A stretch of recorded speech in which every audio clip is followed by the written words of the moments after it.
அன்னை தமிழ் கதைகள் சேனலுக்கு உங்களை அன்புடன் வரவேற்கிறோம். நம் வாழ்வில் அன்றாட நெறிகளை புரிந்து கொள்ள ஔவையாரின் ஆத்திச்சூடி வரிகளை கதைகளுடன் இணைத்து கேட்டு அறிந்து கொள்கிறோம். இதுவரை முதல் 3 வருக்கங்களுக்கு உரிய ஆத்திச்சூடி வரிகளை கதைகளுடன் விரிவாக பார்த்தோம். இப்போது அதன் தொடர்ச்சியாக 4வது வருக்கமான சகர வருக்கத்திற்கு உரிய ஆத்திச்சூடி வரிகளை கதையுடன் விரிவாக பார்ப்போம். அந்த வகையில் இன்று நாம் பார்க்க போகும் ஆத்திச்சூடி கதை சக்கர நெறினில். தர்ம சக்கர நெறிப்படி வாழ வேண்டும். இந்த பொருளை உணர்த்தும் ஒரு விழிப்புணர்வு ஊட்டும் கதையை இப்போது கேட்போமா? அனைவருக்கும் வணக்கம்.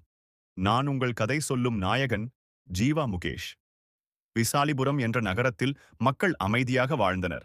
ஆனால் சிலர் அரசு விதித்த விதிகளை பின்பற்றாமல் குப்பை வீசுதல், போக்குவரத்து விதிகளை மீறுதல் போன்ற தவறுகளை செய்தனர். அந்த நகரத்தில் முரளி என்ற இளைஞன் இதை கவனித்து மனதில் நினைத்தான். சமூகம் நன்றாக இயங்க வேண்டுமெனில் ஒவ்வொருவரும் தங்கள் கடமையையும் நெறியையும் பின்பற்ற வேண்டும். அவன் தன் நண்பர்களுடன் சேர்ந்து சுத்தம் மற்றும் விதிகளை பின்பற்றல் குறித்து மக்களிடம் விழிப்புணர்வு ஏற்படுத்தினான்.